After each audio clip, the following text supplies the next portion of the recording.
Je m'engage avec le pied au-dessus du frein. Oui. A. Non. B.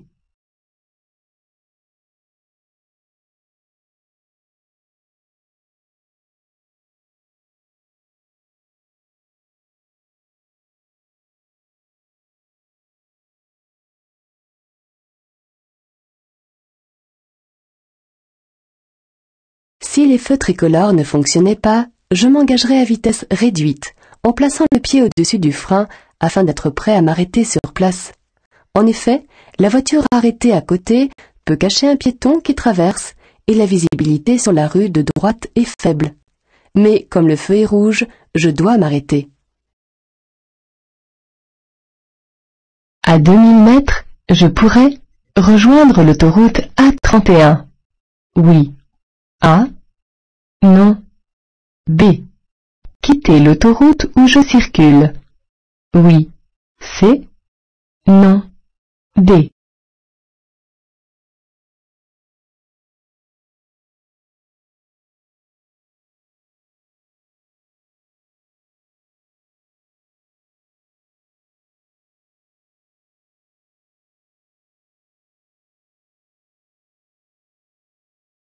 Ce panneau n'annonce pas une bifurcation, mais une sortie. À 2000 mètres, je pourrais quitter l'autoroute où je circule en empruntant la sortie numéro 31. Je ne rejoindrai pas une autre autoroute, mais une route. Une bifurcation d'autoroute serait annoncée par un panneau de couleur bleue.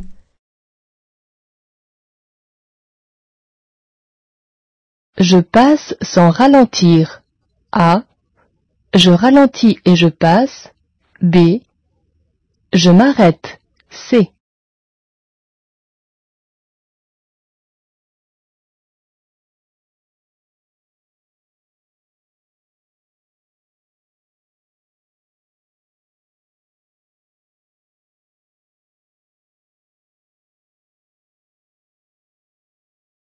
Dans tous les cas où l'insuffisance de la largeur libre de la chaussée, son profil ou son état ne permettent pas le croisement avec facilité et en toute sécurité, les usagers doivent réduire leur vitesse et, au besoin, s'arrêter ou se garer pour faciliter le passage d'un véhicule d'intérêt général faisant usage des avertisseurs sonores et lumineux. Dans cette situation, le véhicule de police a ses gyrophares allumés. Vous devez donc vous arrêter sans tenir compte du panneau vous donnant la priorité. Dans une rue à sens unique, sortir du véhicule est plus dangereux si je suis stationné du côté droit, A, ou du côté gauche, B.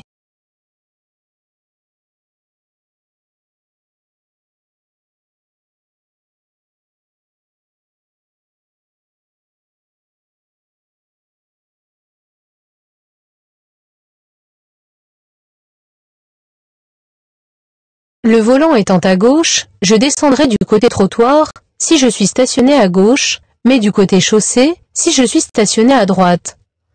Sortir du véhicule est donc plus dangereux si je suis stationné du côté droit. À l'inverse, stationner à gauche est plus dangereux pour repartir en raison d'une visibilité moins bonne.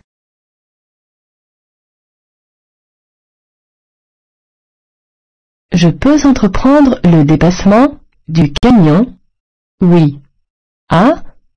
Non. B. De la voiture blanche. Oui. C. Non. D.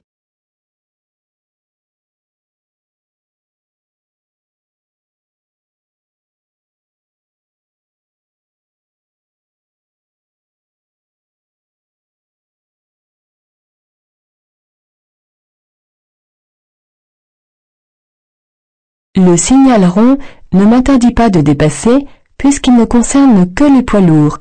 Le panneau jaune temporaire annonce la suppression de la voie de gauche à 200 mètres.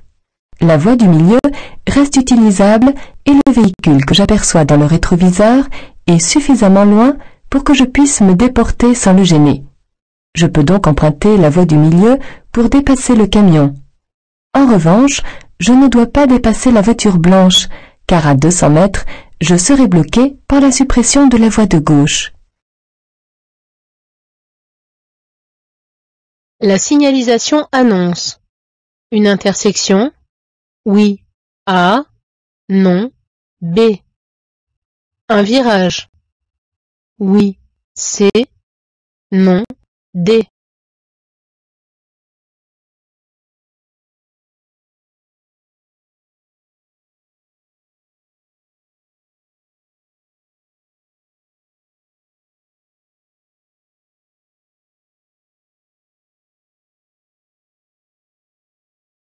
Ces balises, appelées délinéateurs, délimitent les bords de la chaussée.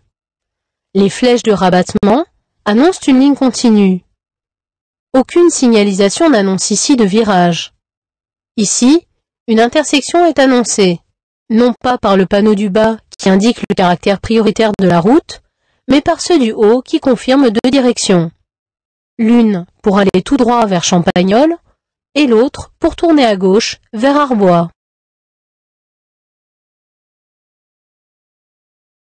La valeur des émissions de gaz carbonique d'un véhicule neuf est indiquée sur une étiquette dans le lieu de vente, oui, A, non, B.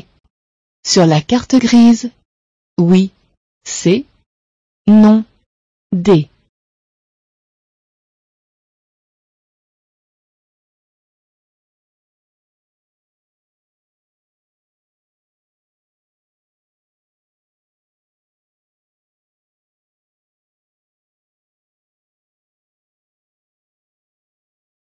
La valeur des émissions de gaz carbonique d'un véhicule neuf, exprimée en grammes par kilomètre, est indiquée sur une étiquette dans le lieu de vente et sur la carte grise.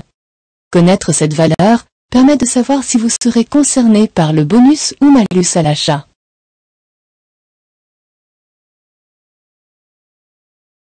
Je ralentis pour laisser passer la voiture blanche. A. Je la dépasse par la droite. B.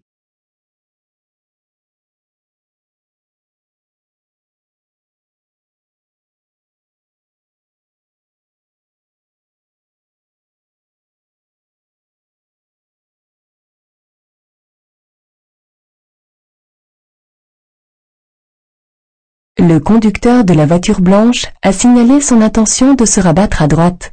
Dans cette situation, le dépasser par la droite est interdit et particulièrement dangereux.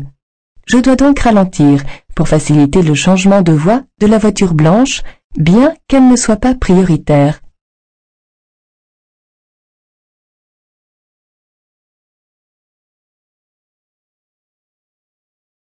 La première vitesse est celle qui offre plus de puissance à bas régime, A, plus d'économie de carburant à vitesse soutenue, B.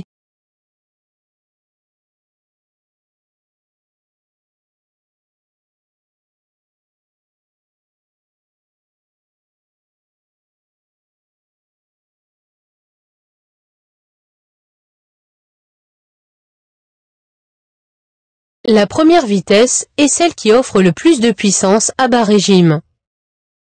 Mais la cinquième permet de rouler plus vite avec un régime plus bas.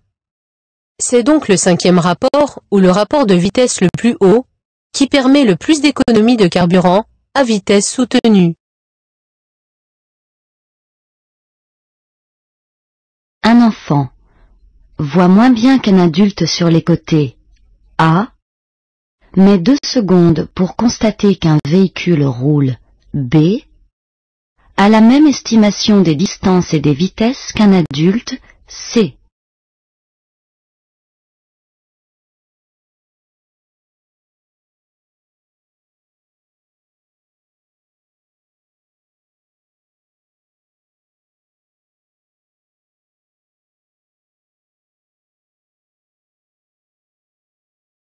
Alors que le champ visuel d'un adulte atteint ou dépasse 180 degrés, celui d'un enfant de 8 ans n'est que de 70 degrés. Il voit donc nettement moins bien qu'un adulte sur les côtés. Il ne lui faut pas 2, mais 4 secondes pour constater qu'un véhicule est en mouvement. Pour un adulte, 1/4 de seconde seulement est nécessaire, soit 16 fois moins de temps. Un enfant est très loin d'avoir les mêmes capacités d'estimation des distances et des vitesses qu'un adulte. Il ne peut pas évaluer le temps d'approche d'un véhicule. Il ne peut voir qu'une seule chose à la fois, n'entendre qu'un seul bruit à la fois. Lorsqu'il joue, il oublie donc tout ce qui est autour de lui et risque de déboucher d'un instant à l'autre sur la route en ignorant totalement le danger. Je peux allumer les feux de route. Oui. A. Oui. A. Non. B.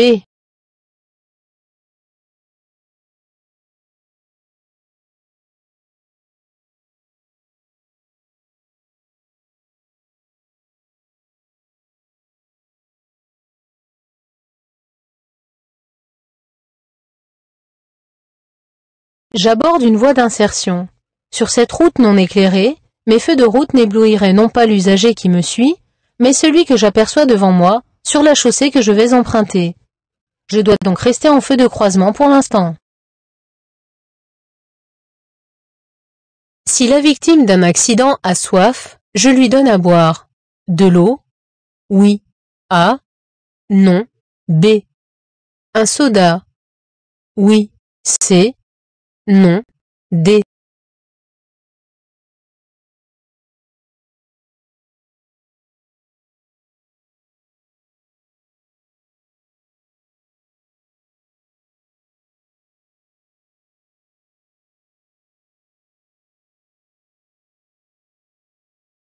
Il ne faut jamais donner à boire à un blessé, même de l'eau. En effet, si une opération chirurgicale est nécessaire, elle devra être réalisée à jeun. De plus, tout liquide peut entraîner l'étouffement d'une victime si elle est inconsciente. Je tourne à gauche. Je m'engage sans céder le passage. Oui. A. Non. B.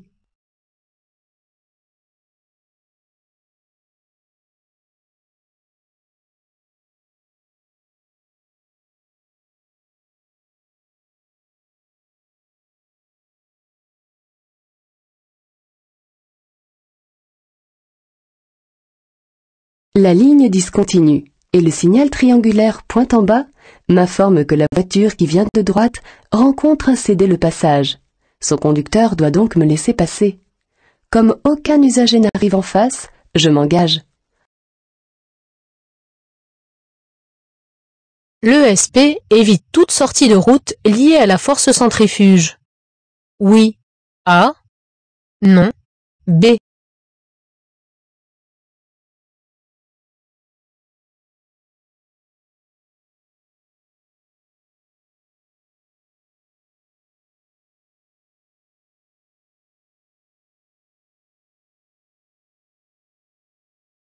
L'ESP, ou correcteur électronique de trajectoire, est un équipement de sécurité active d'antidérapage destiné à améliorer le contrôle de trajectoire d'un véhicule automobile. Dans une situation limite, cette aide au maintien de la trajectoire permet au véhicule de réagir au mieux, mais sans aller au-delà des limites de la force centrifuge. Il sera donc impossible, même avec l'ESP, de rattraper un dérapage trop avancé, ni de contrer une vitesse largement excessive dans un virage. À 130 km/h sur autoroute, un véhicule parcourt environ 21 mètres par seconde, A, 30 mètres par seconde, B, 39 mètres par seconde, C.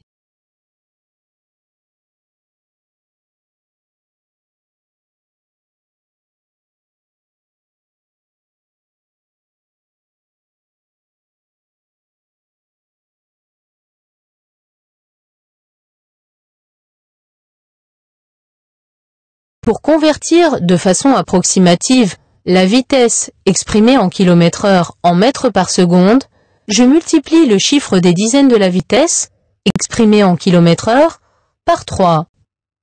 À 130 km/h, je parcours donc environ 39 mètres par seconde. Rappel. La distance de sécurité minimum entre deux véhicules doit être d'au moins 2 secondes. Je m'arrête. A. Je m'avance lentement en serrant à droite. B.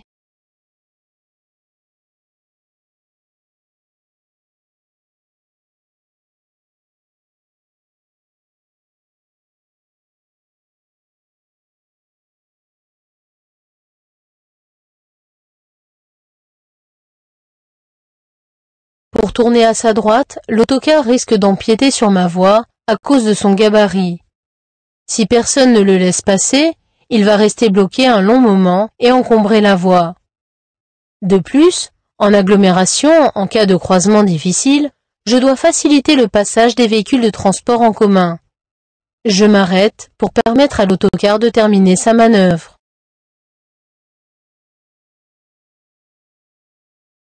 Je suis à bonne distance de la voiture rouge? Oui. A. Non. B.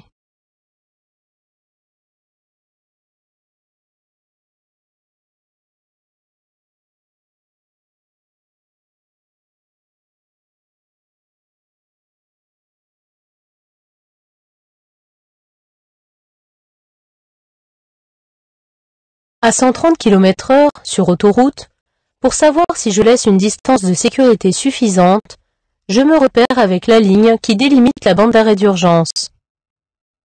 Pour être à bonne distance de cette voiture, je devrais voir au moins 2 traits entre nous. N'apercevant qu'un seul trait, je roule donc trop près. Je dois ralentir pour augmenter l'intervalle de sécurité. Ce tunnel est équipé de postes d'appel d'urgence? Oui. A. Non. B. D'extincteurs? Oui. C. Non. D.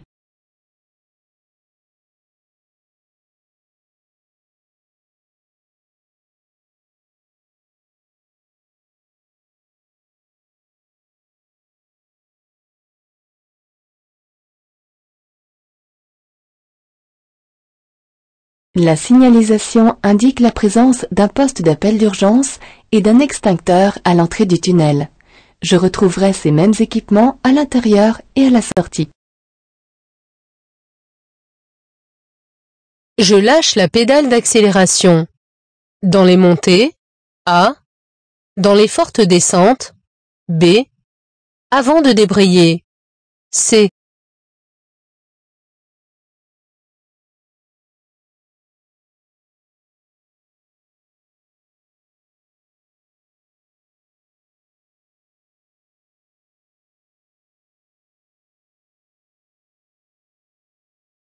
Dans les montées, je suis obligé d'accélérer pour que le véhicule continue à avancer.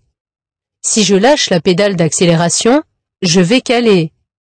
À l'inverse, dans les descentes, il faut lâcher l'accélérateur pour utiliser le frein moteur et freiner. Je dois aussi lâcher la pédale d'accélération avant de débrayer afin que le moteur ne tourne pas dans le vide. Un verre de boisson alcoolisée servi dans un café ou restaurant contient environ 10 g d'alcool pur, A. 20 g d'alcool pur, B. Entraîne un taux d'alcoolémie moyen d'environ 0,10 g par litre de sang, C. 0,20 g par litre de sang, D.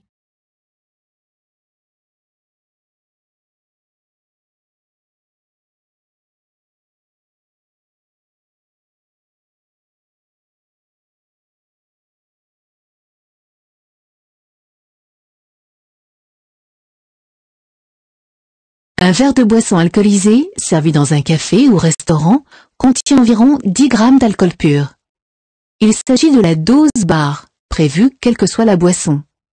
Le taux d'alcoolémie dépend généralement de plusieurs paramètres, notamment la morphologie, le sexe et l'état de santé du consommateur. Mais en moyenne, un verre servi dans un café entraîne un taux d'alcoolémie de 0,20 g par litre de sang. Attention, les verres consommés à domicile peuvent contenir une quantité d'alcool beaucoup plus importante.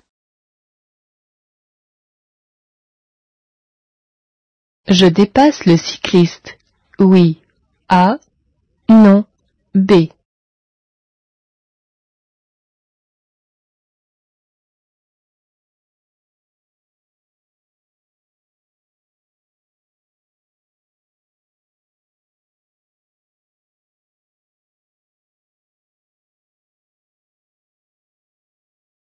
À l'approche d'un passage pour piétons, vous ne pouvez effectuer un dépassement qu'après vous être assuré qu'aucun piéton n'est engagé sur le passage. Dans cette situation, un piéton vient de s'engager. Vous devez donc renoncer au dépassement du cycliste pour céder le passage à ce piéton. Je dépasse? Oui. A. Non. B.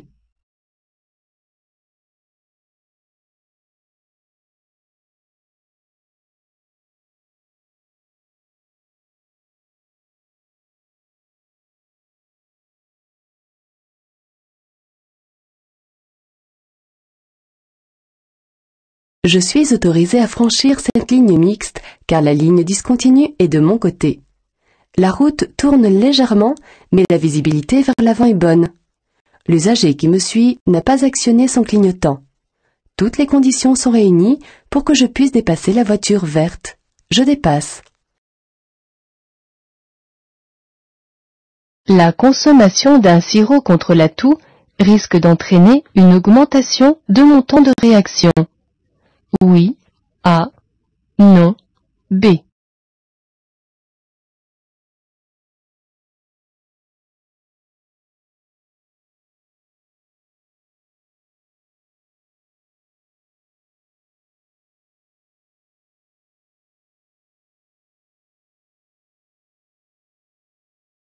Les sirops contre la toux contiennent des sédatifs, agissant sur le système nerveux. Ces derniers ont inévitablement une influence sur le temps de réaction du conducteur. Avant de prendre la route, lorsque vous suivez un traitement, même si le médicament est en vente libre, il vous faudra lire la notice d'utilisation et ne pas hésiter à demander conseil à votre médecin.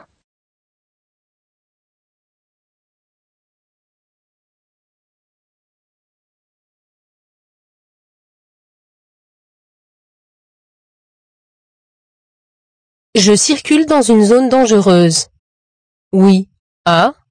Non. B. Je ralentis. Oui. C. Non. D.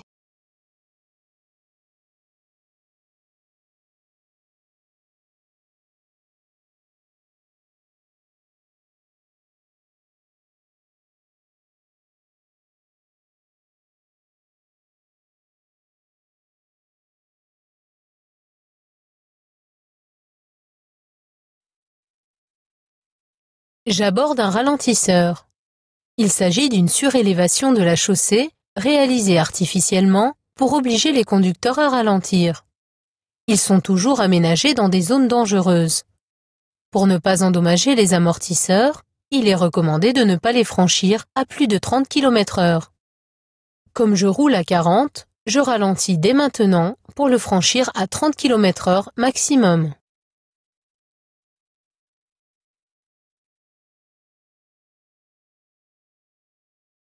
Je me prépare à changer de voie. Oui. A.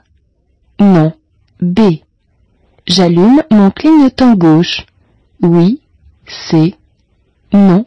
D.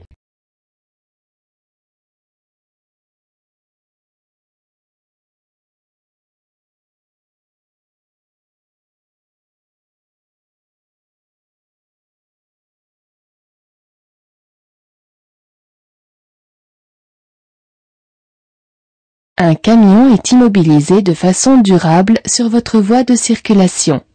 Si vous attendiez le dernier moment pour le dépasser, vous risqueriez de rester bloqué par des véhicules qui circulent sur la voie de gauche. C'est pourquoi il est préférable de vous préparer dès maintenant à changer de voie en regardant d'abord dans vos rétroviseurs si la voie de gauche est libre. Un véhicule s'y trouve. Dans cette situation, la meilleure solution est de ralentir afin de déboîter dès que cette voiture vous aura dépassé. Pour le moment, vous ne devez pas allumer votre clignotant gauche afin de ne pas surprendre ce conducteur. Vous l'actionnerez dès que la voie de gauche sera libre.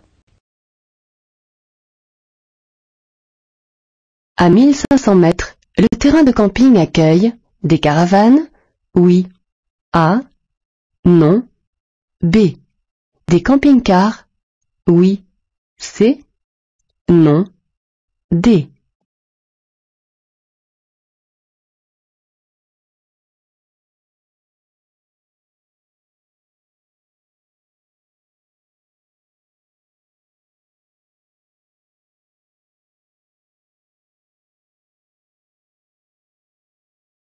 La caravane représentée sur le panneau m'informe que le terrain de camping, qui est à 1500 mètres, accueille des caravanes, mais aussi des autocaravanes ou camping-cars, ainsi que des tentes. Pendant la période probatoire du permis de conduire, si je suis verbalisé pour dépassement dangereux, je devrais suivre un stage de sensibilisation à la sécurité routière. Oui, A, non, B.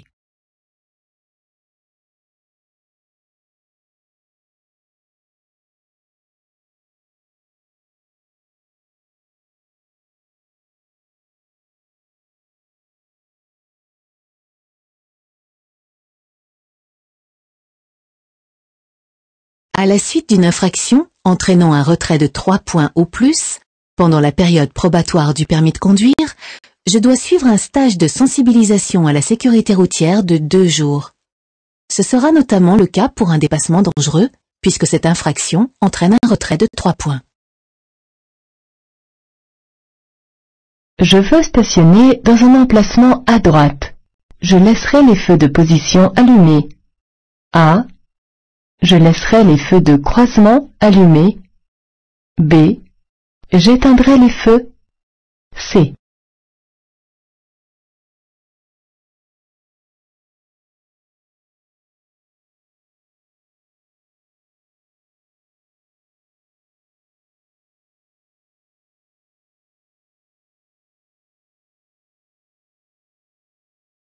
Si je laisse mon véhicule stationné dans un emplacement, je peux éteindre les feux, que l'éclairage public fonctionne ou non, car il ne constitue pas d'obstacle à la circulation.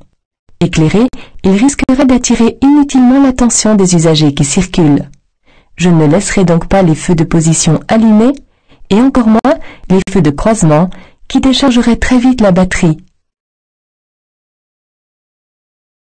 Je peux tourner à droite, oui. A. Non. B. Faire un demi-tour, oui. C. Non. D.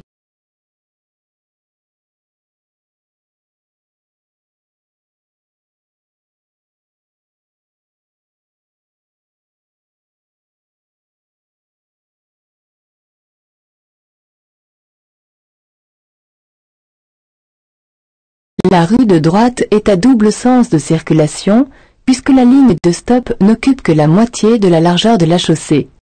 Mais je ne peux pas pour autant m'y engager. En effet, le signal « sens interdit », complété par le panonceau, interdit aux usagers, autres que les riverains, d'emprunter la rue de droite dans ce sens de circulation. La flèche de rabattement sur la voie de gauche confirme que je circule sur une chaussée à sens unique. Je ne dois donc pas faire demi-tour, car je me trouverai alors à contresens. Ma consommation de carburant augmentera si j'ouvre une vitre, oui, A, non, B, si j'ouvre le toit, oui, C, non, D.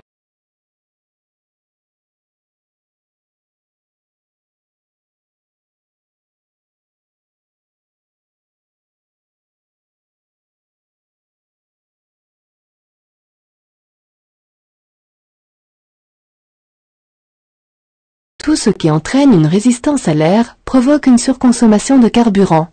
Par conséquent, ma consommation augmentera si j'ouvre une vitre ou le toit, l'air qui s'engouffre s'opposant à la progression du véhicule.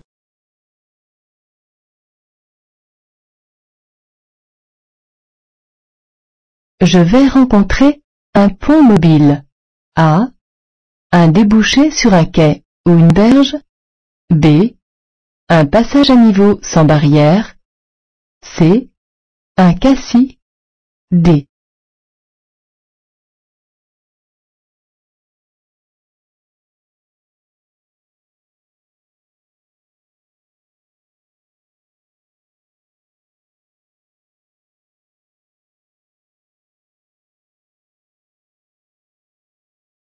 Le signal de droite annonce un pont mobile. La circulation pourra être interrompue d'un instant à l'autre. Le signal de gauche annonce un passage à niveau, non pas sans barrière, mais avec demi-barrière à fonctionnement automatique. Je pourrais être arrêté par un feu rouge clignotant, la sonnette et la fermeture des barrières. Aucun panneau n'annonce ici de débouché sur un quai ou une berge, ni de cassis. Je commets un délit de fuite si je ne m'arrête pas en cas d'accident corporel.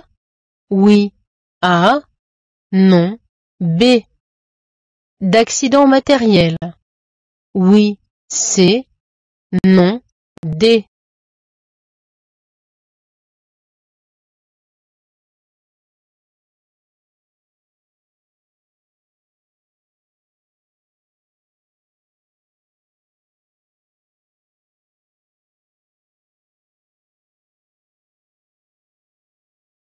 Après avoir provoqué des dommages corporels ou matériels, je dois aussitôt m'arrêter, au moins pour communiquer mon identité. Si je poursuis ma route, je commets un délit de fuite, qui est une faute très grave et lourdement sanctionnée.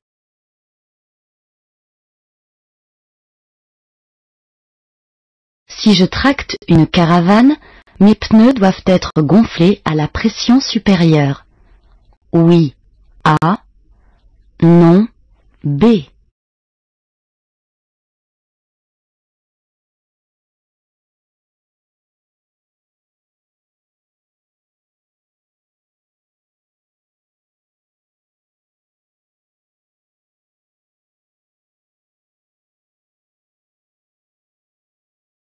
Lorsque vous tractez une remorque, vous devez gonfler les pneus de votre véhicule à la pression supérieure, c'est-à-dire à la même pression que lorsque vous circulez sur autoroute ou lorsque le véhicule est chargé. Je peux m'arrêter comme la voiture verte pour donner le volant à mon passager. Oui. A. Non. B.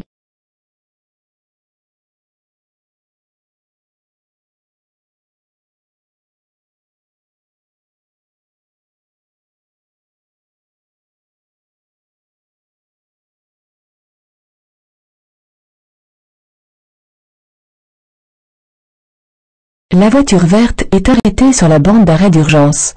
Le stationnement et l'arrêt y sont interdits, sauf en cas de nécessité absolue, panne, accident, crevaison, malaise. Car, en bordure d'une voie rapide, l'immobilisation peut être très dangereuse. Pour donner le volant à mon passager, j'attends la prochaine aire d'arrêt, spécialement aménagée à cet effet. En marche normale, je suis bien placé pour continuer sur l'autoroute. Oui. A. Non. B. Rejoindre la sortie annoncée. Oui. C. Non. D.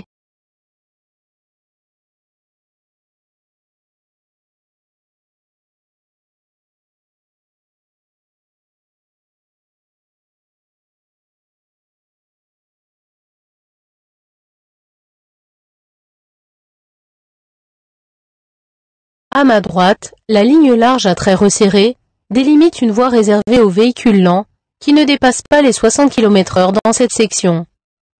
En marche normale, je ne dois pas l'emprunter. Je suis donc bien placé, que ce soit pour continuer sur l'autoroute ou pour rejoindre la sortie annoncée à 1000 mètres. Les signes de fatigue peuvent être un désir fréquent de changer de position. A. Une sensation de confort. B. Un besoin de se gratter la tête. C. Une impression de porter des vêtements légers. D.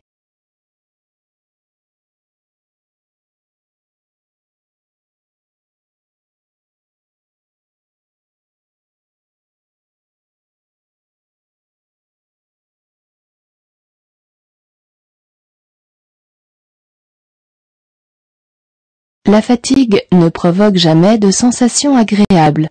Elle ne peut donc pas apporter une sensation de confort, ni donner l'impression de porter des vêtements légers. Au contraire, l'impression d'être serré par ces vêtements peut être un signe de fatigue, de même que le désir fréquent de changer de position ou le besoin de se gratter la tête. Dans l'immédiat, le danger le plus important se situe dans la zone numéro 1, A, numéro 2, B, numéro 3, C.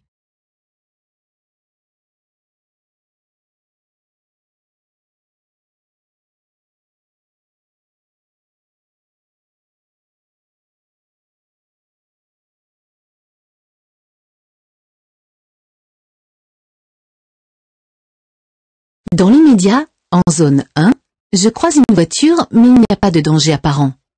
Dans le rétroviseur, en zone 3, aucun véhicule n'apparaît. En zone 2, une voiture manœuvre et les véhicules stationnés peuvent cacher un piéton ou un autre usager. Le danger le plus important se situe donc en zone 2. La signalisation annonce une obligation de céder le passage. Oui. A. Non. B. Une ligne continue. Oui. C. Non.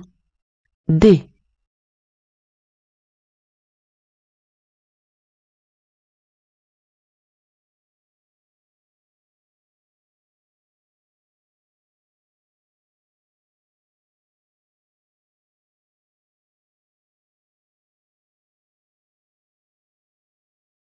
Le premier panneau qui annonce une intersection ne donne aucune indication sur les règles de priorité que je devrais respecter. Mais le signal au loin annonce une obligation de céder le passage aux usagers qui circulent sur la chaussée que je vais aborder. Le panonceau n'étant pas lisible, je ne sais pas encore si je rencontrerai un stop ou à céder le passage. La ligne d'avertissement, complétée par des flèches de rabattement, annonce une ligne continue.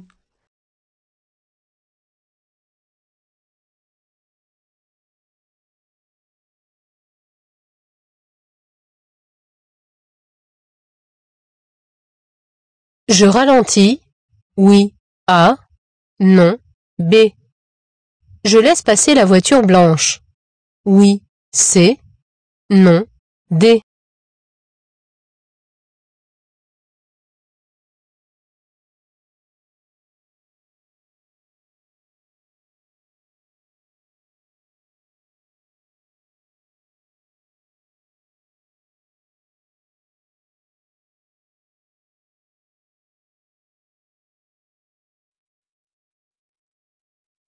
Abordant un passage étroit, je dois ralentir.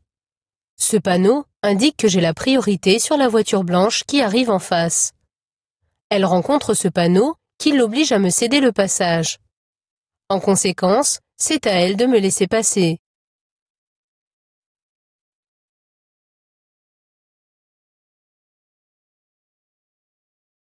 Ce rétroviseur est bien réglé. Oui. A. Non. B.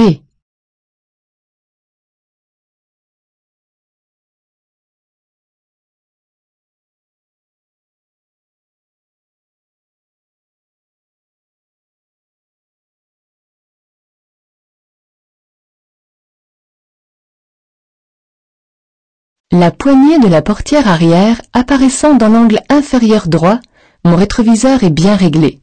Un bon réglage permet de réduire les angles morts. Les rétroviseurs extérieurs gauche actuels, dits panoramiques, limitent les angles morts, mais il faut être vigilant car ils donnent aussi l'impression que les autres usagers sont plus éloignés.